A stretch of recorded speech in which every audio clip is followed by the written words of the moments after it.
vous avez un truc à ajouter ou est-ce que vous Hein? êtes d'accord avec tout? Ah, je suis d'accord, je suis d'accord. La rigueur, c'est de base. C'est-à-dire, euh, de père militaire, la rigueur est déjà inscrite dans mon patrimoine. Et je trouve que c'est important d'être rigoureux quand on est dans le soin, pour que le patient comprenne où ce qu'il a, ce qu'il attend, dans quelle démarche, en tout cas instant T, avancée, et pas qu'il se sente, enfin, qu'il y ait une sensation de prise en charge. Et nous, on est là pour à la fois les rassurer et les cadrer. Et ça demande d'être rigoureux soi-même pour que le patient sente cette présence. Ouais, donc vous voulez dire en fait le patient sans le cadre, du coup ce que vous lui offrez principalement c'est le cadre dans lequel il va pouvoir s'épanouir Et avancer. et avancer. Parce que si c'est trop large, l'information ne va pas passer. En fait, l'information peut être perdue. Et on a toujours besoin d'un côté, un peu comme dans des recettes, quelque chose de structuré pour après ouvrir. Sinon, si on ouvre tout de suite, on est perdu. On peut vite partir dans autre chose et oublier pourquoi on est là. Quel est le sujet, quelle est la demande, même si ça peut atteindre plusieurs niveaux. Oui, c'est un peu le sujet qu'on évoquait aussi peut-être tout à l'heure en off, c'est-à-dire pour prendre sa vie en main, pardon, il faut commencer par gérer un premier sujet, puis après élargir aux conséquences ou aux causes. Donc ça devient beaucoup plus large, mais faut commencer par se centrer sur un premier sujet. Ouais. Ok, alors je fais un petit rappel. Il y a un schéma qui est assez classique chez les soignants, ça ne concerne pas que vous, mais je voulais l'introduire en rappel. On le retrouve chez les médecins, on le retrouve chez les infirmières. C'est d'ailleurs très très bien montré dans Thérapie, la série d'Arte, dans la saison 2, c'est-à-dire le phénomène du sauveur. Tous les soignants, et même de manière plus large, les accompagnants professionnels, que ce soit les psys, les avocats, les coachs, souvent ont vécu des choses qui sont difficiles et donc recherchent pour se guérir à accompagner les autres. Schéma extrêmement classique. On soigne les fêlures des autres pour se réparer de ses propres fêlures. Euh, Or, un des gros sujets quand même, c'est le temps qu'on met à trouver la bonne distance, de l'énergie qu'on donne aux autres et de l'énergie qu'on garde pour soi. C'est aussi à mon avis un critère qu'on doit choisir un soignant ou un accompagnant. C'est un des premiers critères à mon avis, c'est est-ce que la personne, elle s'est déjà soignée, est-ce qu'elle est bien dans ses bottes et est-ce qu'elle est prête à vous donner 50-50, c'est-à-dire vous donner tout ce qu'elle peut professionnellement, mais en même temps le cadre dont vous parliez, mais en même temps toujours avec la bonne distance du soignant. Et donc ma première question c'est ça, je connais un peu la réponse, mais combien de temps il vous a fallu pour faire votre chemin personnel et réussir à trouver la bonne distance avec le patient? Parce que maintenant, voilà, on s'est pratiqué tous les deux, je sais que vous l'avez. Ça fait 15 ans que je travaille, je pense qu'il m'aura fallu 10 ans. 10 ans facilement, et changer de cabinet. Dans un premier temps, vous exploitez vos compétences et en même temps, vous êtes là pour chercher vos propres réponses à travers le patient. Donc c'est le patient qui vous nourrit émotionnellement. Les formations dans la santé sont très pointues, en France particulièrement, et il y a beaucoup d'informations. Mais cette place, on ne vous apprend pas à la voir. Vous la découvrez. Vous la découvrez le jour où vous êtes face à quelqu'un. Et ça peut être violent. Et à côté de ça, c'est très positif. Si on n'avait pas ces soignants qui ont ce syndrome du sauveur et en même temps ce besoin de se soigner, on n'aurait pas des soignants qui bossent plus de 50 heures par semaine ou 100 heures par semaine, comme l'a dit récemment le professeur Perromort. On aurait des soignants qui bosseraient 35 heures par semaine. Donc, c'est un peu quelque chose qui est dans la recherche du soignant, qui va être un avantage pour le soigné. Et à un moment, effectivement, le soignant trouve sa place, où il est réparé en partie, et il peut avoir la bonne distance. Et de toute façon, ça change, la patientèle change automatiquement, parce qu'on ne draine plus la même chose au fond de soi. Et on n'est plus raccord. Et je pense que même c'est à ce moment-là qu'on devient très bon soignant. Avant ça, on est très bon accompagnant. On pourrait faire de l'humanitaire, mais devenir bon soignant, c'est quand on atteint ce moment. 10 ans, c'est long. Ça veut dire faire des heures, ça veut dire ne pas attendre. C'est faire son chemin de vie et un jour ça vient.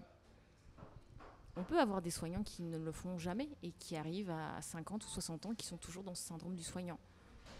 Oui, parce que du coup, ce que vous pointez, j'ai l'impression, c'est une forme de maturité émotionnelle. C'est les dizaines. Complètement. Ouais.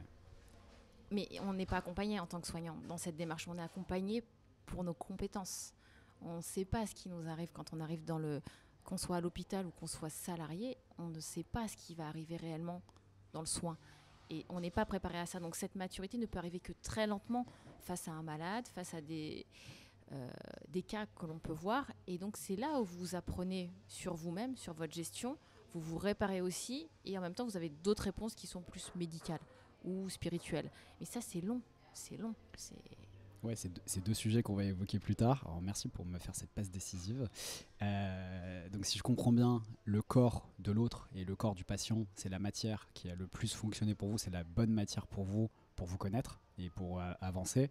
Mais le soutien que vous avez reçu, il est uniquement technique, c'est-à-dire sur la pratique technique, mais pas du tout sur l'accompagnement psychologique et la maturité qu'il faut enclencher pour effectivement devenir un soignant et pas seulement un accompagnant.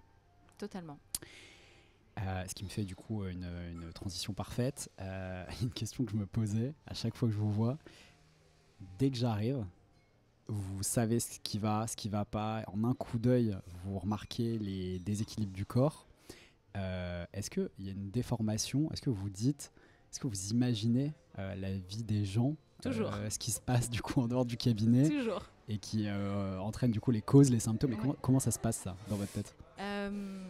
Je pense que quand on est dans des métiers où on observe, parce que particulièrement entre la kiné et l'ostéo, on observe beaucoup, on a cette déformation dehors, dans la rue, à la plage, on voit les gens et au début on s'amuse, on se dit j'ai tel profil, j'ai telle personne, j'ai telle maladie, puis on se rend compte que c'est même plus poussé que ça, on pourrait profiler, comme dans plein de métiers, on peut profiler.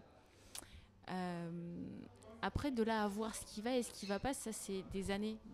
Pardon Élise, je vous coupe, mais c'est hyper intéressant ce que vous dites sur le fait de profiler. Je crois que dans tous les métiers d'accompagnant, dans tous les métiers où il y a de l'humain, il y a effectivement très rapidement ce profilage de schéma de vie qui fait une arborescence à l'intérieur de notre tête et qui fait que quand on voit arriver une personne, on se dit ok, il y a tel indicateur comme un psy, c'est-à-dire il y a tel indicateur, et donc ça peut être ci, ça peut être ça, ça peut être ça. Et donc très vite on cherche à identifier quelle est la cause ou quelle est la cause majeure, parce qu'après la complexité de la causalité fait que... Non, c'est même plus complexe, ça nous permet de savoir où se positionner quand on a le patient et comment communiquer avec le patient. Déjà pour savoir comment, pour qu'il soit bien, pour qu'il soit pris en charge, ça nous permet de savoir quelle attitude on va adopter. Je ne vais pas adopter la même attitude avec tous les patients, même si je leur souris tous, parce que je veux les emmener tous à des endroits différents. Et en profilant comme ça, j'ouvre une personne, qu'elle soit physique ou verbale, et je peux avoir mes informations. Après, il y a l'autre partie du profilage qui est que j'identifie très vite. Et ça, c'est plus des années d'expérience, à avoir vu des gens, à avoir vu des maladies, à avoir touché des patients, et surtout, comme j'étais très fainéante, à jamais prendre de notes.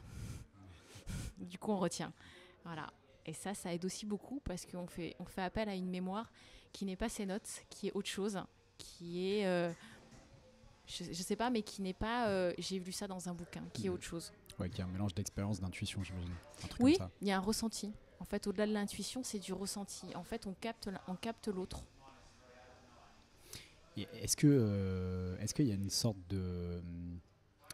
du coup d'idée de récit ou de fonctionnement ou de schéma qui fonctionnerait, ou de schéma qui pourrait refonctionner après avoir été réparé, qui fait que par expérience justement, comme vous avez vu ces schémas se répéter, vous avez une idée de là où vous pouvez, c'est ça qui fait que vous pouvez voir là où vous pouvez emmener les gens, et aussi tout ce qui cloche en un clin d'œil, j'imagine. Vous voyez le schéma, vous voyez ce qui marche pas dans le schéma, et donc en un clin d'œil... Alors, en étant réparé, on arrête de pousser le patient. Ça, c'est la première des choses.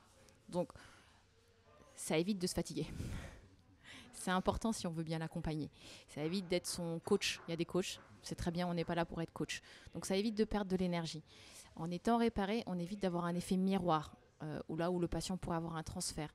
En étant réparé, on évite de prendre la souffrance de l'autre et de se brûler à petit feu et de se nourrir de mauvaises choses. Ça, c'est le côté réparé qui apporte ça. Mais les connaissances, vous les avez avant, et puis après, c'est au fur et à mesure. Donc, en étant réparé, en fait, je vais plus vite par rapport à moi-même, pas par rapport au patient. Ouais, c'est intéressant ce que vous dites aussi sur la bonne distance avec les autres, de ne pas prendre sa souffrance. Ça, c'est un sujet qui concerne tous les soignants, tous les accompagnants, mais qui concerne aussi chacun de nous dans notre vie personnelle, dans nos rapports avec les autres. Donc ça, c'est un des sujets que je voulais évoquer avec vous. Vous, il a fallu 10 ans pour trouver la bonne distance, mais pour chacun de nous, on doit trouver cette distance où on peut être en soutien, on peut être en support, on peut apporter des outils, des éléments, mais en revanche, on ne doit jamais porter la souffrance de l'autre. Ça, vous confirmez? Non, mais on ne doit jamais prendre la souffrance de l'autre. Après, je pense qu'il y a des métiers qui sont propices à prendre la souffrance de l'autre. Quand vous faites de l'humanitaire, que vous allez en Afrique ou dans certains pays, il y a ce truc qui vous rappelle à longueur de temps à aider et on est amené à être dans la souffrance de l'autre. Après, quand vous faites un métier en libéral, en ville, dans des pays civilisés, vous pouvez vous permettre de ne pas prendre cette souffrance. C'est quand même beaucoup moins violent de voir un cancer, c'est moche, mais à Paris avec des hôpitaux qui fonctionnent, que de voir quelqu'un qui meurt de faim dans un pays où il n'y aura ni accès à l'eau, ni accès à des médicaments. Donc dès qu'on fait de l'humanitaire, on se retrouve avec ce côté Mère Teresa, alors que dès qu'on est dans un milieu protégé qui est la ville, vous avez les structures qui vous permettent de vous décharger de ça. Et c'est ce qui nous aide à ne pas prendre aussi la souffrance de l'autre. On est, même si on ne le voit pas, finalement le fait d'avoir plein de petits secteurs différents, que ce soit le psychologue, le psychanalyste, même le médicament, l'antidépresseur, le kiné, c'est ce qui permet de partager les souffrances, qu'elles soient... De la partager Ouais. entre les différents acteurs. Voilà. Et ça nous évite à un moment de les prendre. Si le thérapeute se veut dans la, je dirais presque la toute-puissance, il va forcément prendre l'autre dans sa part entière et il va forcément trop absorber. Et c'est pas parce qu'on n'est plus à être dans ce syndrome du soignant et du sauveur, enfin du sauveur, pas du soignant, que l'on est sans empathie. Parce que souvent, j'ai l'impression que les gens ont l'impression que parce que il n'y a plus d'hyper-empathie, le soignant n'a plus sa place, n'a plus son rôle. Et c'est une erreur. C'est pas parce qu'on n'est pas hyper empathique et hyper à pleurer avec le patient qu'on n'est pas là et qu'on n'est pas présent et qu'on n'est pas dans son bon rôle. Au contraire. Ouais, c'est ce qu'on entend souvent à propos des médecins, Ouais. sur effectivement la distance des médecins, la froideur des médecins, etc. etc. Et c'est un vrai sujet c'est intéressant que vous ayez évoqué l'humanitaire, c'est un vrai sujet de la distance avec les autres. Effectivement, on ne doit pas se voir comme un humanitaire qui va sauver l'autre. Mais effectivement, en revanche, on peut apporter, c'est intéressant ce que vous dites sur le morcellement, on peut apporter une pierre, on peut apporter un élément qui contribue à aider l'autre, mais jamais prendre toute sa souffrance. Ouais. Oui. Il y a quelque chose que je vois encore là en ce moment en sortie Covid. Et j'entends des gens qui ont des maladies et j'entends à l'hôpital ils étaient froids, l'oncologue il était dur, j'ai pas été bien traité, l'infirmière a été dure. Et je me dis souvent, est-ce que ces patients se mettent à la place du soignant qui voit toute la journée des malades, et si ces patients, si ce soignant prenait tout, mais en fait dans l'heure il meurt d'hyper empathie, il fait un arrêt cardiaque, ou il fait un cancer, ou il fait quelque chose qui est difficile. Et peut-être que c'est un sujet de communication, c'est-à-dire à la fois le soignant, effectivement ce que vous dites c'est totalement juste, il faut qu'il prenne la bonne distance pour lui se protéger déjà de toute la violence de son quotidien. Pour autant, c'est vrai que parfois la froideur elle peut être ressentie par la façon technique qui peut être communiquée aux patients, alors qu'on pourrait dire à peu près la même chose avec un poil plus d'empathie. Il y a des médecins qui arrivent à peu près à le faire, quoi. Mais encore une fois, ils sont pas formés à ça. L'aspect humain intervient très peu dans le processus qui est très scientifique de formation des médecins. Oui, non, mais les médecins sont en plus avec ce côté de diagnostic. Ils sont là pour faire des diagnostics.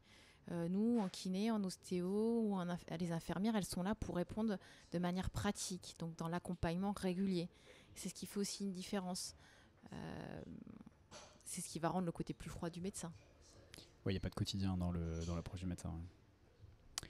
Ok, alors j'ai une petite question aussi qui me faisait marrer. Je sais pas, est-ce que vous regardez les gens dans la rue? Est-ce que vous voyez? Parce que depuis que je vous vois, même moi je regarde. C'est-à-dire je regarde les déséquilibres. Un truc que j'ai remarqué par exemple, je fais une très très mauvaise pub, c'est les New Balance.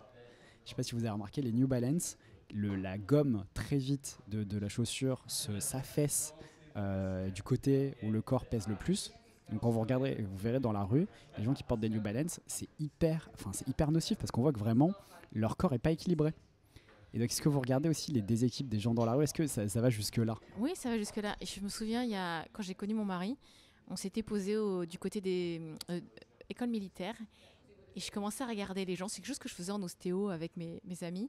Et on imaginait leur vie et en même temps on regardait leur déséquilibre. Donc on regardait une personne passer, on imaginait sa vie pour répondre à votre première question. Et on regardait le corps et on voyait tous les éléments. Donc sur les New Balance, non, je n'ai pas regardé, je n'ai pas fait attention. Mais à chaque fois que je vois une personne marcher ou courir ou prendre un sac, je vois tous les équilibres et tous les déséquilibres, toutes les chaînes d'adaptation. Et je me dis, ah mon Dieu, une future arthrose. Ah mon Dieu, là, il va y avoir un claquage. mais c'est comme ça fait partie de la vie et on ne peut pas prévenir tout le monde. Donc, mais c'est assez marrant pour nous, c'est un peu un jeu. Ouais, alors du coup, ce qui est rigolo dans ce jeu, c'est qu'il y a à la fois une projection, ou plutôt une introspection du passé, c'est-à-dire de quelles sont les causes, qu'est-ce qui doit se passer dans sa vie, etc. Et en même temps, il y a une projection du futur. Exactement. Et des conséquences. Ouais, c'est exactement ce qui se passe dans le cabinet. Ouais.